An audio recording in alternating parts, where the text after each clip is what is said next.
Our mom just died. Please help us, the twins begged a cold millionaire. It was raining that morning. Not the soft kind, but the kind that drowns your footsteps, that makes the world feel heavier. Two kids stood at the gate, soaked, shivering, holding each other's hands. They couldn't be older than 10. Their shoes were torn, clothes damp and stained, eyes red, not just from the cold, from loss, from fear, from a world that suddenly turned dark. The mansion towered behind the gate, lights warm, chimney puffing smoke, safe. They pressed the buzzer twice, no answer. Then a man's voice crackled through the intercom. "Who is it?" The girl stepped forward. She had her little brother behind her. Her voice trembled, but she stood tall. "Mr. Please, we're not here to steal. We're not begging for money. We just lost our mom. She died this morning." Silence. The intercom crackled again. A pause. Then the coldest 5 words. "That's not my problem, kid." The gate didn't open. The light above shut off. And the children stood there as the rain came down harder, not knowing where else to go, not knowing the man watching them was about to become the biggest chapter of their lives. It started just after sunrise.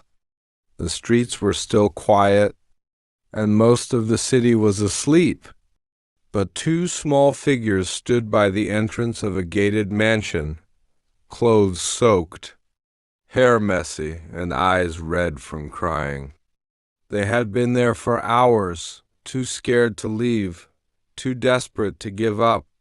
The twins, Ava and Liam, were only 10 years old, and today they had no home, no family, no plan. Only a folded note from their mother and a photo of a man they had never met. The same man who owned the mansion in front of them. Mr. Ethan Blake, a self-made. Millionaire, ruthless, private, known for lawsuits. Not sympathy. Still, the children waited. "Do you think he'll come out?" Liam asked, clutching the photo tighter. Ava hesitated. "He has to," she whispered. "He's our only chance now." Just then, the heavy gates creaked open. A black car rolled in, its engine humming as it came to a stop. The door opened slowly, and out stepped the man from the photo. Sharp suit, cold eyes, a face that didn't look like it had smiled in years. Ethan Blake glanced at the twins like they were a problem to be solved. "Why are you here?" he asked bluntly. Ava stepped forward, voice trembling. "Our mom, she passed away this morning. We have nowhere else to go." Liam held up the photo with shaking hands. "She said you might help us, that you knew her." Ethan took the photo silently. His eyes flickered for a moment. Recognition or regret? It was impossible to tell. "I don't do charity," he muttered. There must be some mistake. But as he turned to walk away, Ava shouted, "Wait. Please, she said if you saw us, you'd understand. That you owed her." Ethan stopped mid-step. His back straightened. Then, without looking back, he said, 5 minutes, inside, then you leave." It wasn't kindness. It was curiosity. And maybe a secret buried too deep to ignore. He looked at them for a moment stone-faced. The man who had millions in the bank, whose car alone could have fed these kids for a year, didn't say a word, just stared, then turned away. The doors began to close. But Lily didn't move. She rushed forward and placed her hand on the door. Please, sir, we just need help until we can figure something out. We'll leave if you want. We just don't know where else to go. For a moment, time stood still. Behind her, Jack looked down, embarrassed. No shoes, soaked socks, mud-covered jeans, and eyes that had stopped believing anyone was coming to save them. The millionaire let out a breath. I don't take people in, he muttered. That's not what I do. But as he looked down at Lily's trembling hand, something shifted. Maybe it was her voice. Or maybe it was something else, something he hadn't felt in years. He stepped aside. 5 minutes. To dry off. That's it. That tiny act opening his door was the first domino. He didn't know it yet, but nothing in his life would stay the same. Jack and Lily entered slowly. They didn't touch anything. Their eyes scanned the massive marble floor, the paintings, the velvet furniture that looked untouched. Don't sit. Just dry off, the man barked, tossing them a towel. Lily nodded. Thank you, sir. The millionaire turned, pretending not to watch them from the corner of his eye. But he saw it. Jack took off his socks and tried to squeeze out the rainwater, then flinched as a bruise along his heel turned purple. The man walked into his study, closed the door, and opened his laptop. But he couldn't type. His fingers hovered over the keyboard, motionless. Outside that door, 2 kids were quietly trying to stay invisible. And for the first time in years, the silence of his mansion didn't feel peaceful. It felt loud, hollow. He closed his laptop. They'll be gone in a few minutes, he told himself. But deep down, he wasn't so sure. 10 minutes passed, then 15. Still, the twins didn't move from the corner of the room. Lily had wrapped Jack in the towel and was humming softly a lullaby. Their mother used to sing when they were scared during storms. The millionaire stood in the hallway, watching from a distance, arms folded, jaw tight, but something in his eyes had softened. He'd spent decades building an empire stocks, companies, luxury yet somehow. This moment felt heavier than any boardroom decision he'd ever made. He walked over slowly and cleared his throat. Where's your father? Jack didn't look up. Lily answered. He left a year ago. We haven't seen him since. And your mother, she passed away this morning. Lily nodded, eyes wide and full of tears. She told us to stay strong. She was all we had. Silence, heavy. Then the man looked toward the kitchen. Have you eaten anything? Jack shook his head gently. There was nothing left at home. Without another word, the man turned on his heel and walked away. The twins thought they were being dismissed. Jack clutched his sister's hand. Come on, Lily. He doesn't want us here. But before they could stand, the smell of something warm drifted in eggs, toast, butter. The man returned moments later holding 2 plates. Sit, eat. Jack's eyes lit up with disbelief. He tried to grab the plate quickly, hands shaking, but Lily whispered, Say thank you, Jack. Jack looked up at the man. Thank you, sir. The man gave a nod barely noticeable, but inside something cracked open. Watching them eat, he didn't say much, just observed. Jack ate fast, like the food might disappear. Lily tried to pace herself, but hunger won. The man finally sat down across from them. What's your name? I'm Lily. This is my brother Jack. I'm Mr. Cole. He paused. Why didn't you go to social services? Lily looked away. We were scared they'd separate us. Mr. Cole didn't respond. He just stared at the two of them, suddenly remembering something buried deep two small faces from long ago. A pair of siblings. A promise he couldn't keep. Something about Lily and Jack brought it all back. And for the first time in over a decade, he questioned the life he'd built.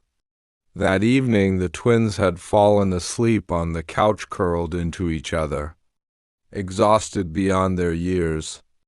The towel Mr. Cole had given them was now bunched up, like a pillow beneath their heads. He stood by the window, staring at the city lights, phone in hand but making no calls. He was supposed to be in Dubai the next morning. Meetings, contracts, deals, none of it felt urgent anymore. He glanced back at the two children asleep in his living room, barely more than strangers, yet somehow more honest than anyone he'd done business with in the last 20 years. The silence in his house, once peaceful, now felt purposeful. He walked into the guest room, grabbed a soft blanket, and carefully draped it over the kids. Then he sat down across from them in an old leather armchair and stayed there, watching, thinking. When the morning sun peeked in through the windows, Jack stirred. Mr. Cole was still in the chair, awake, alert. Sir? Jack whispered grudgingly. Mr. Cole looked at him and nodded once. Can we stay a little longer? The boy asked. There was a pause. Then Cole answered softly this time. You can stay as long as you need. A moment later, Lily blinked awake. Her eyes landed on the man sitting across the room, still there. Not gone, not pretending. And for the first time since her mother's death, she smiled. Not because someone gave her food or shelter, but because someone finally stayed. In that quiet morning, without promises or paperwork, something changed. A thread was stitched, a bond was born, and a cold millionaire began to warm for the first time in a very, very long time. The twins had no idea who he really was. To them, Mr. Cole was just a serious-looking man with a big house and tired eyes. But the world knew him differently. The news called him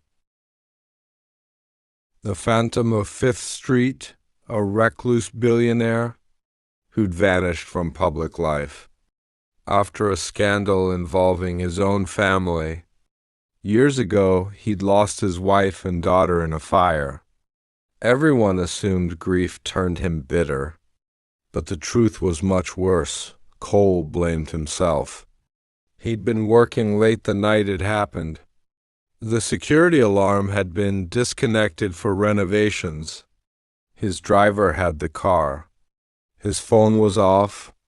He arrived to sirens, to smoke, to silence, and to the shattered remains of everything he loved. That day, he walked away from the public, from investments, from family, from hope. He poured himself into real estate and automation, anything that didn't breathe, didn't cry, didn't die. But now, these twins, their eyes, their fear, the way they clung to each other, he couldn't look away. That evening, while they napped in the corner of his study, Cole opened an old folder locked in his drawer. It was charred at the edges. Inside was a drawing, a crayon sketch, a little girl with pigtails and a wide smile holding hands with her dad. His daughter had drawn it the day before she died. Below it, in shaky letters, she'd written, "Don't be sad when it's dark. Daddy, I'll still be with you." Cole closed the folder, his throat tight. Then he looked over at Lily, her head on her brother's shoulder, clutching the same stuffed rabbit. She looked like his daughter, not just in appearance, but in the softness, the spark, and Jack was just like he used to be, quiet, observant, always listening. Something was pulling at him now, something deeper than guilt. Could this really be random? Or was this fate? That night, Cole couldn't sleep. He stood by the twins' room, listening. Jack was whispering to Lily, comforting her after a nightmare. The same words Cole used to say to his own daughter, "You're safe. I promise." He stepped away, heart pounding. He hadn't spoken those words in years. The next morning, he made a call to a private investigator he hadn't used in over a decade. "I need everything on these children. Their mother, their background discreetly." Hours later, the report arrived, and it shook him. Their mother, Emily Hayes, wasn't just any woman she'd been a nurse at. St. Mary's, the same hospital his wife once volunteered at. And one photo, buried deep in the file, changed everything. It showed Emily smiling, arms around her newborn twins. In the background, blurred but unmistakable, was Cole's late wife, standing beside her, wearing the same scarf Cole buried her with. He stared at the photo, stunned. That scarf had been handmade. One of a kind. No way it could be a coincidence. The investigator added a final note. Emily Hayes had no known family. No living parents. No siblings. But she had one emergency contact listed years ago, Ella Morgan, Cole's wife. Before the fire, he couldn't move, couldn't breathe. Slowly, pieces started falling into place. Emily had disappeared for a year before reappearing with twins. Said she'd been working in private hospice care. No one questioned it, but Cole was beginning to. What if his wife hadn't died in that fire? What if she had survived, hidden, and protected someone else's children as her own final act of kindness? Or worse, what if these children were tied to his past in a way he'd never imagined? He needed answers. Real ones. So he returned to the ashes, his old estate, now abandoned. Blackened beams, cold stone. The fire report had claimed 2 bodies, but only one had been confirmed through dental records. The second had been assumed burned beyond recognition. "We never found her wedding ring," the inspector had once said. Might have melted. But what if it hadn't? Cole brought the photo to his study and zoomed in. His wife wasn't just standing.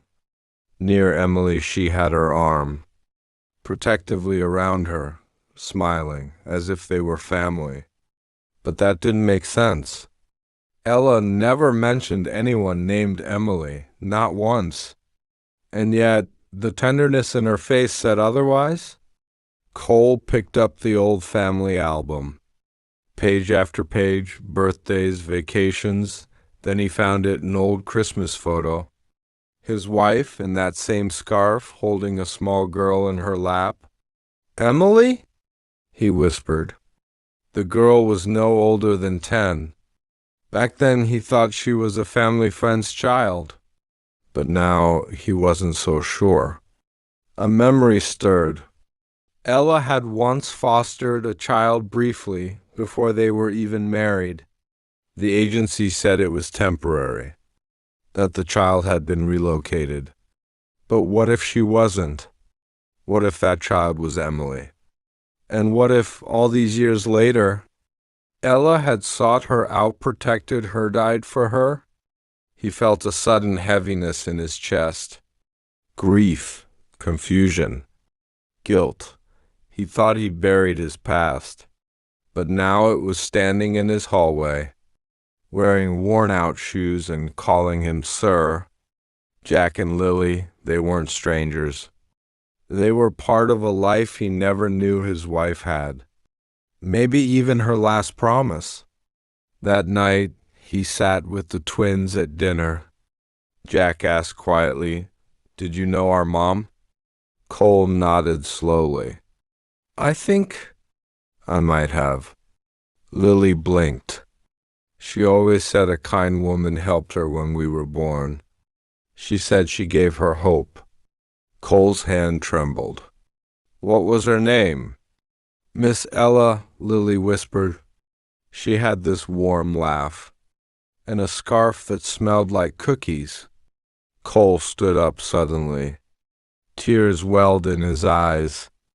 The scarf, the photo, everything, these weren't just lost children. They were his wife's legacy. And maybe, just maybe, they were meant to find him all along. Just as Amelia stood to leave, Mr. Grayson's voice cut through the silence. Not loud, but trembling. Almost like he was speaking to himself. "I knew a woman." He began, eyes distant. "Her name was Claire. She had red hair too. Just like your mom." Amelia froze. "And she used to laugh when it rained," he added, a smile ghosting his lips. "She said storms were God's way of washing away the pain." Sam's hand gripped hers, tightly, because they both knew. That was their mother's quote. Exactly. Mr. Grayson looked up, and for the first time, his walls cracked. "She was the only woman I ever loved," he confessed. "But she left. Without telling me she was pregnant." Sam stepped forward. "You knew our mother?" Grayson nodded slowly. "I didn't just know her. I spent years trying to forget her. Turns out, I was trying to forget the only family I ever had." Amelia's voice broke. "Are you saying—" He looked at them with misty eyes. "I think I'm your father." The silence was deafening.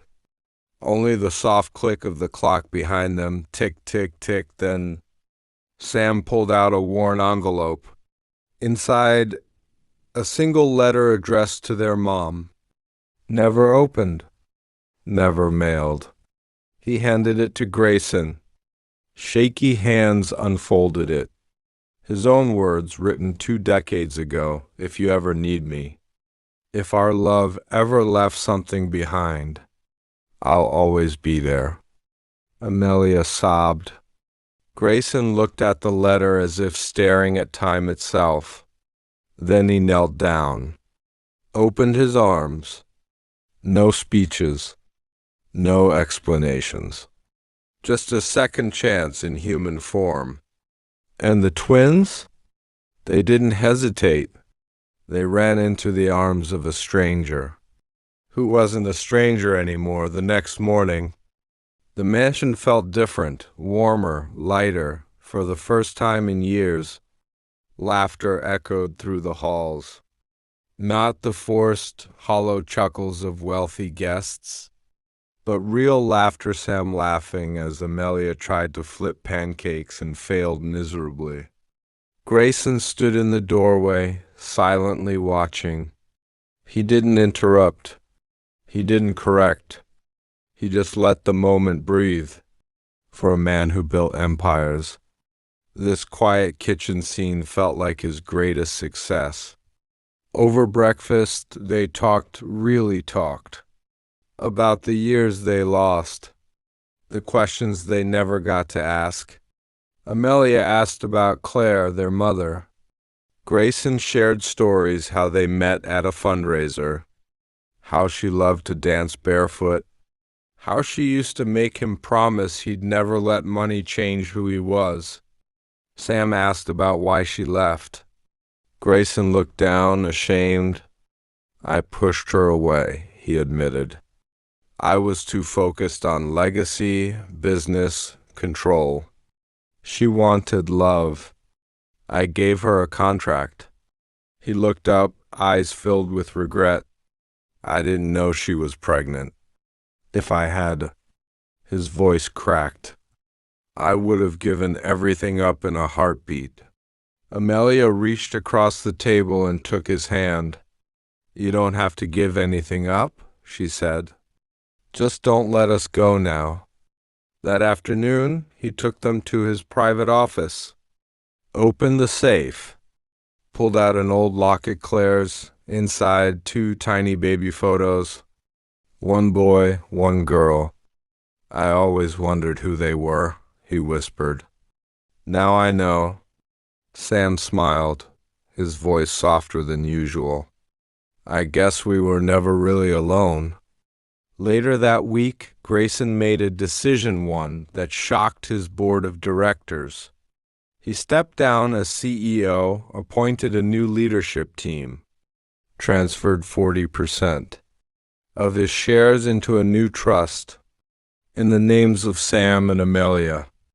Not because he owed them, not because they asked, but because family,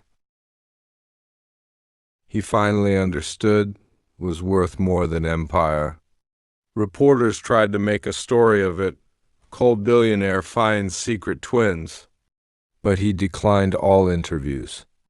This wasn't for headlines. This was for healing. One evening, as the sun set behind the estate, Grayson sat on the porch with the twins. No suits, no bodyguards. Just stories and lemonade. I used to think strength was about never needing anyone, he said. But now, I think the strongest thing I ever did was admit I wanted my children back. That night, as the mansion lights dimmed and the household grew quiet, Grayson found himself in the study, holding the same photograph he had stared at every day for years. Claire smiling, the ocean behind her, sunlight in her eyes. But this time, he wasn't haunted. He was healing. Outside, Amelia and Sam were curled up on the couch, watching an old movie, sharing popcorn like they'd done back at the shelter. No marble floors, no private chefs, just warmth, togetherness, life. A quiet knock broke the moment. Grayson entered and instead of speaking held out 2 small boxes. Inside each engraved gold pendants. One read Amelia, the other Samuel. On the back, forever family, no matter what. Sam looked at it, then at Grayson. You sure about this? He asked. You're stuck with us now. Grayson smiled, a real one this time.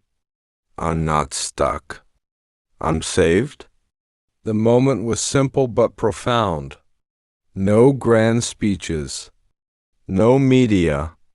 Just 3 people, once broken by time and pride, quietly choosing to be whole again. And as the storm outside faded into a calm, so did the storm within them. For the first time in a very long time, the mansion felt like home. Weeks passed. The adoption papers were finalized in silence, no cameras. No reporters, no lavish parties. Just ink on paper and a promise kept. Grayson had started cooking breakfast himself. Not because he had to, but because he wanted to. Sam preferred his pancakes with extra syrup. Amelia liked her eggs over easy, toast slightly burnt. And every morning Grayson tried to get it just right. Sometimes he failed. Sometimes he didn't, but the laughter that filled the kitchen afterward was better than perfection. One evening, Amelia came into his office with a stack of drawings. These are for you, she said shyly. Sketches of the mansion, the shelter, the day they met. but the last one caught him off guard, a drawing of all three of them, standing together under a sky full of stars. The title, Our Real Beginning. Grayson's hands trembled, not from sadness, but from something unfamiliar. Joy. Sam, ever the brave one, finally asked, "Do you miss her? Your daughter?" Grayson didn't pretend. "Every day," he replied. "But I think she sent you to me. Both of you." The twins said nothing. They just hugged him. And in that moment, grief didn't disappear, but it made room for something bigger. Family. Grayson started attending their school plays, sitting in the front row with flowers and tears he didn't try to hide. At Sam's science fair, he stayed long after the event ended, asking about every single project, even ones that weren't Sam's.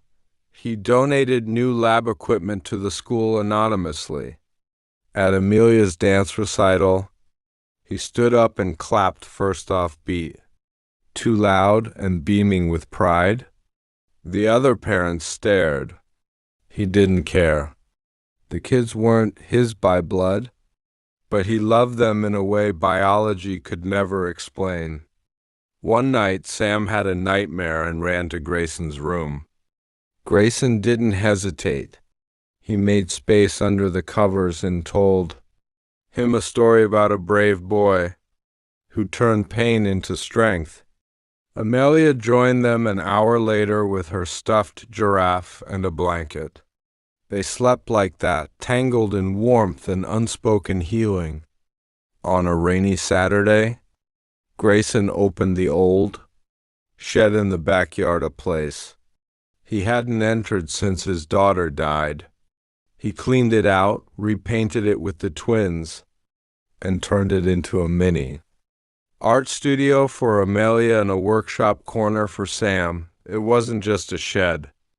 It was a monument to new beginnings, to second chances, to love rediscovered.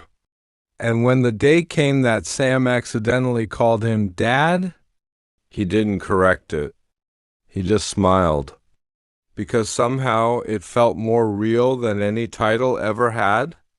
Years later, the story would be told over and over again, not in newspapers or headlines, but in whispers at school PTA meetings, in the quiet pride of a teacher who saw two kids transform before her eyes, in the way a once lonely man now smiled when asked about his children.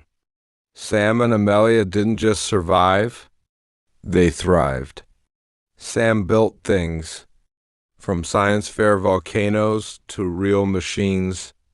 He'd sit at that old backyard shed, now his workshop, and lose himself in creativity. Amelia painted every corner of their world with joy. Her art, once small and scared, grew bold splashing canvases with bright pinks, greens, and hope. But more than that, they laughed. They argued like siblings. They danced barefoot in the rain. They had family dinners every Sunday where Grayson burned half the food and pretended it was gourmet. One day, on the anniversary of their mother's passing, they visited her grave together. Sam placed a screwdriver next to her stone symbol of his passion. Amelia placed a drawing of their new family, and Grayson, silent for a long while, finally said, "Thank you for trusting me." Then he knelt and whispered to the grave, "You raised them strong. I'll raise them safe." That night they didn't cry. They played Uno and ate too much cake and laughed so hard the neighbors complained, because grief had taught them something no book ever could. Family isn't always made of blood. Sometimes it's made of broken people choosing each other anyway. And Grayson? He'd spent his whole life building walls around his heart. but two tiny strangers tore them down with nothing but bubbles, crayons, and trust. Years later, when Amelia graduated with a degree in art therapy and Sam built an assistive device for children with autism,